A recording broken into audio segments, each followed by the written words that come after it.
So they asked me, they said, "Hey, do you want to run a podcast?" And I'm like, "Yeah, okay, I'll do it, but only if I could talk to you." Yeah, okay.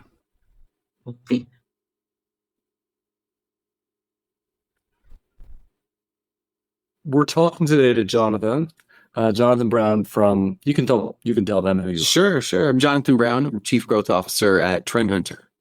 And Jonathon, I'm Daniel Berkal, and I'm taking over the podcast for a minute. All right. But I want to talk with you. So we're here in Chicago at this really cool event. It's perfect size. People are interacting, and the whole day started off today. It's day one. It started off with a really interesting keynote, and if you saw it online, cool. But if you didn't, we'll talk about it as well. And Jonathon was the keynote speaker. In your own words, if you had like one sentence, what was it about? I'm essentially using hip hop as a lens to help people learn about themselves as innovators. Correct me if I'm wrong. The audience wasn't a hip hop audience, was it? I wouldn't say so. No. No. How did they react to it? Usually they reacted the way that I anticipate, which is usually you have two groups. You have either some segment of the audience that identifies with the subject matter, that feels like hip hop is theirs.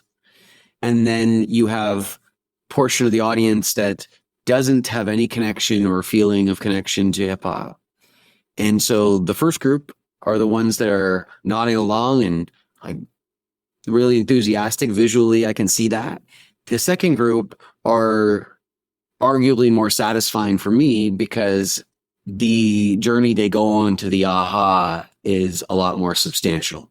And by the end of it, when they realize that they do have a connection to hip hop, it's more satisfying for me. It's interesting to me because watching the cadence, if I put that together, knowing the right pieces, the right characters, Grandmaster Flash and Nas and Eminem, you're trying to get demographics to buy in, right? Is that part of it?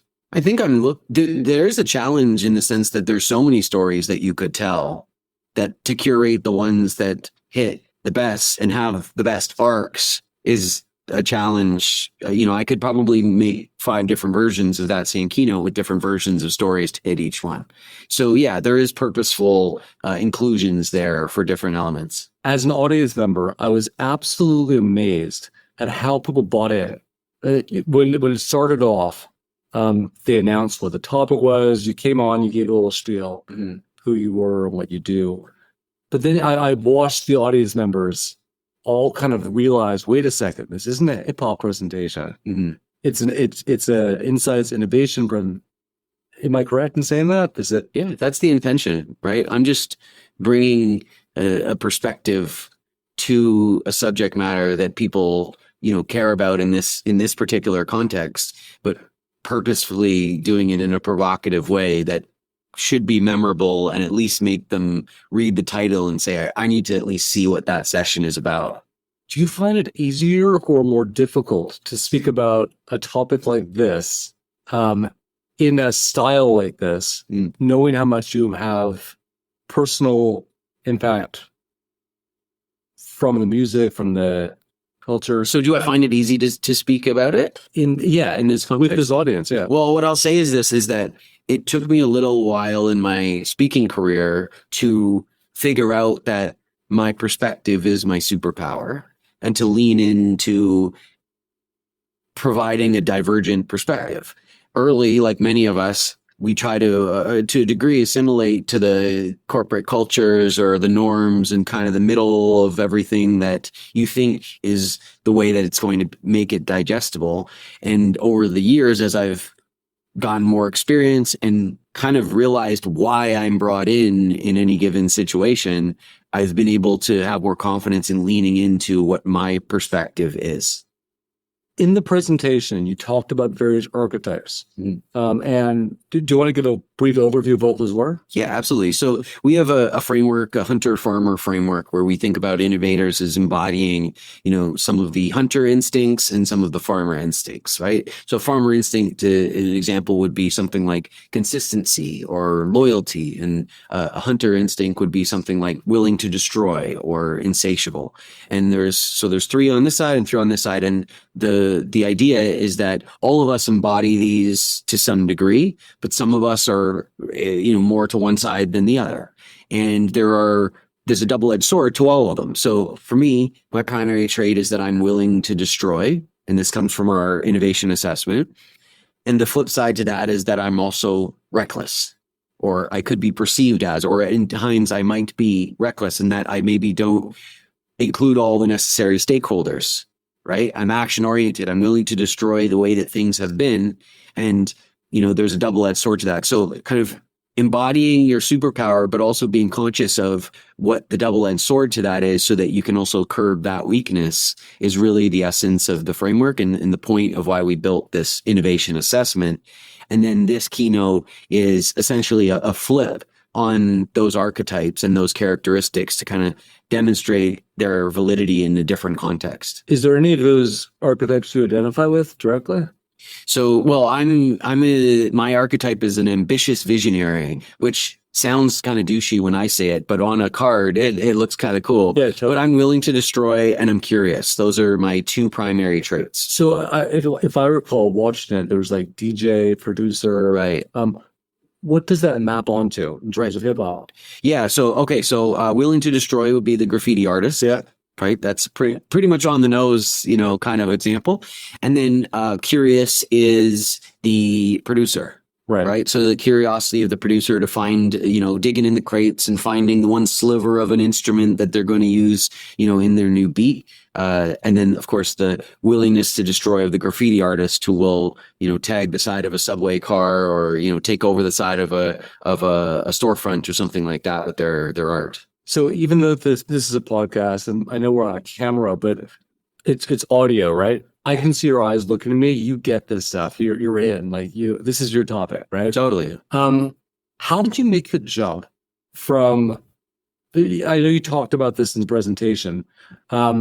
Your background and your own personal love of the topic, of hip hop, of music, of culture. How did you make a jump from that to being a researcher? Yeah. It's funny because we all have these breadcrumbs that we leave behind us. And when you look back, you can kind of figure out, oh, I see how that bridged me to this, to that. But in the moment, you don't always know why you're doing what you're doing. And my background is in journalism. So I gravitated towards journalism that was music journalism, that was about, music and culture and art and fashion and this sort of thing. And when I got into sort of the research realm, my first project was interviewing leaders like executives in innovation and insights to understand how they make innovation happen, because I thought that there's too much vague rhetoric around innovation that it kind of gets almost like political speak after a while. It doesn't really mean anything. And I had already had, a decade of interviewing rappers at the back of concerts and, producers and this and that. And so I kind of cut my teeth in difficult interview situations. And then when I started interviewing leaders in business, once I got to Trend Hunter, then I thought this is actually way easier because they want to talk and they want to talk about what they're doing and that sort of thing. So it was, I think a product of a lot of things that got me in this place. One is journalism prepared me to be able to talk to people in new settings and feel comfortable and be able to recap back their stories, which, but then I also had this entrepreneurial aspect of my character, which was that I was always starting a business down into high school. I was selling jewelry. I, was doing baseball tutoring. I always had some kind of business going. And then when I was running my radio show in university, I was putting money into marketing it. And there was no income source. So I started these t-shirts and hoodies so that I could sell merch for the radio show to fund the radio show. And so when I finally got to where I am now, I remember saying to a friend of mine, oh, I'm going to take on this, I'm going to build the sales team at Trend Hunter. I've never been in sales. And he looked at me and said, what do you mean you've never been in sales? You've always been in sales. You've always been selling your dream, the vision, the radio show, the conversation, the hoodies. How do you get that love? How do you keep that love alive when you're selling something that you don't automatically have like a heart for? Oh, I mean, how I keep the love alive is that when I get to go into different worlds, I'm inspired by the deep dives that I get into those worlds. And I think that we grow up only knowing so many professions, and we as kids have our big bucket. I'm going to be a police officer. I'm going to be a rock star. I'm going to whatever. You don't think about all of the middle minutiae of business that are out there. But the best part of my world is the worlds I get introduced to. Totally. I feel that exactly. Do you mind if I put you on the spot and start asking you questions I'm curious about? Sure. Who's the greatest MC of all time? Isn't that a question for the ages? It's a question. Okay, so I think that if you get technical about it, that's a different conversation than whose lyrics matter to you the most. And so I've circled this question with a million people because it really depends on what you're answering. I mean, technically, you could argue that, Eminem, Rakim, these people are Big Pun. These people meant more to the craft of internal rhyme schemes and bending language. And so as an MC, that's, I think, one element of a great MC is, technically speaking, are you able to bend the language and manipulate it to tell stories and make points in different ways, right? Then you also have somebody like Tupac, who for me meant a lot to me. I really it really resonated with me, the emotion that was in his music. He raps like the world is depending on his raps, and that intensity to me carries over in how I receive it. And that's different than kind of an Eminem rappity rap for the sake of showing me how amazing he is as a rapper, right? Now Eminem also, for instance, has some of that element of emotion in his early work, especially.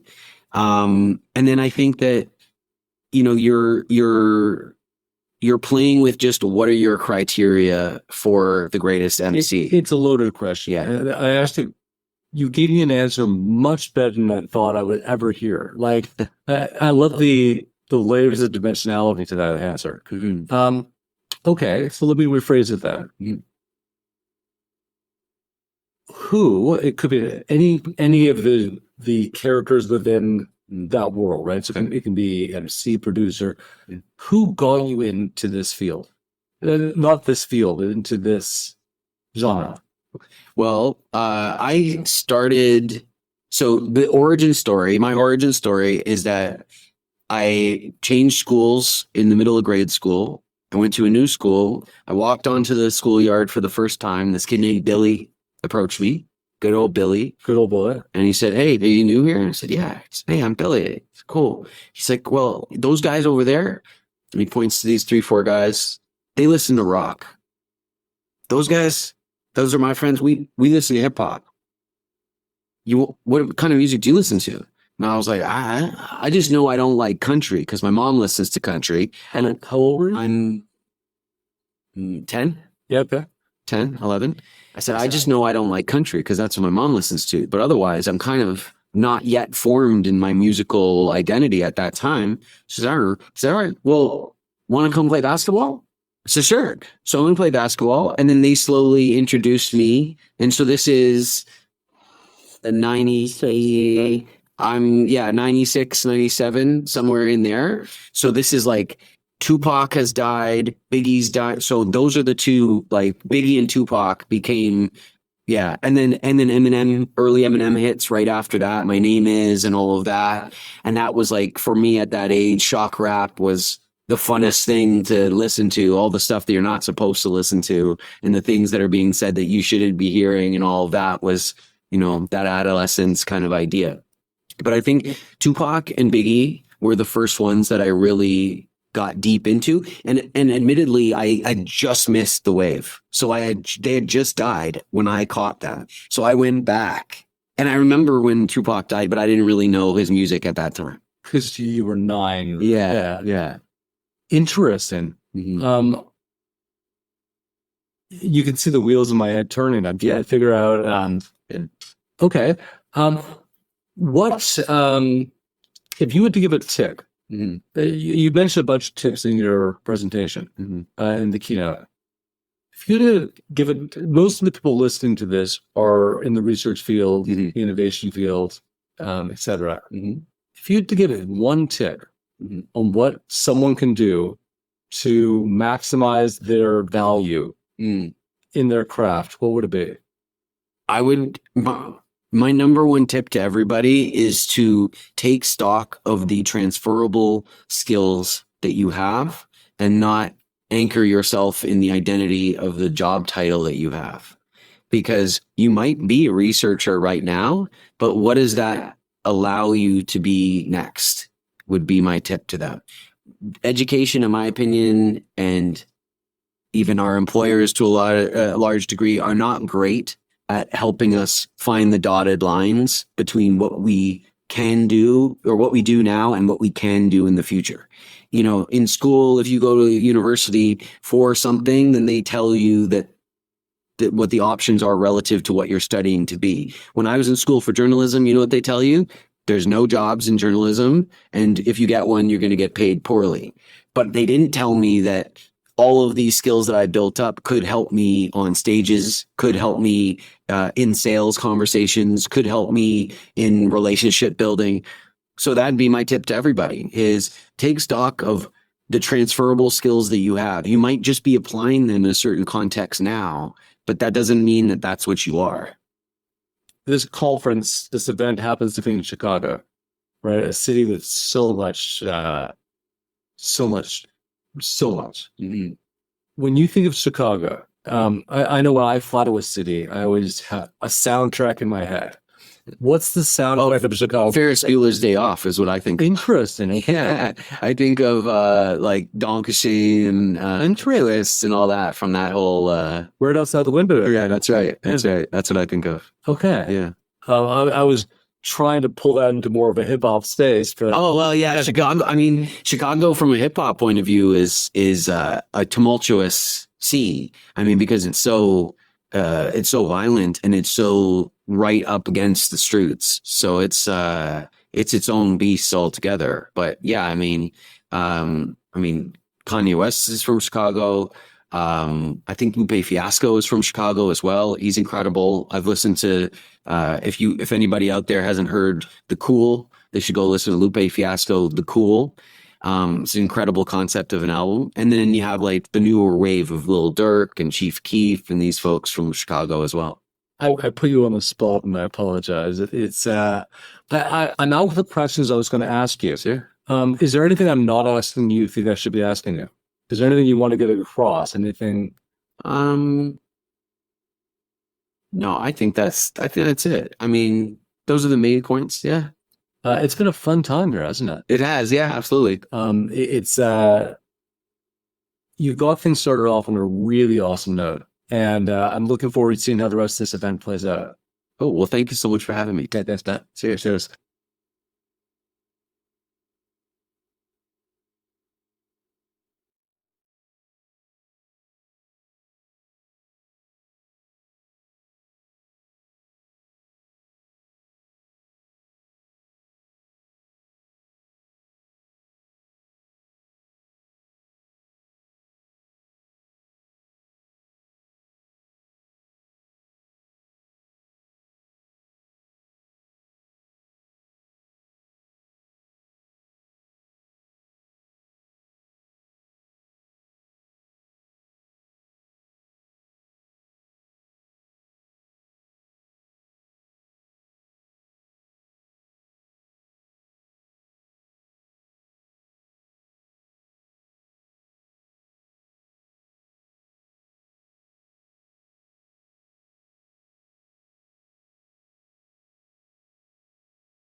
Really?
Selling Right. I mean, I use the word crackers always in my head. Like I'm like, how am I going to sell about crackers for research, right? As a bad CPG product kind of Right. mentality, right? Yeah.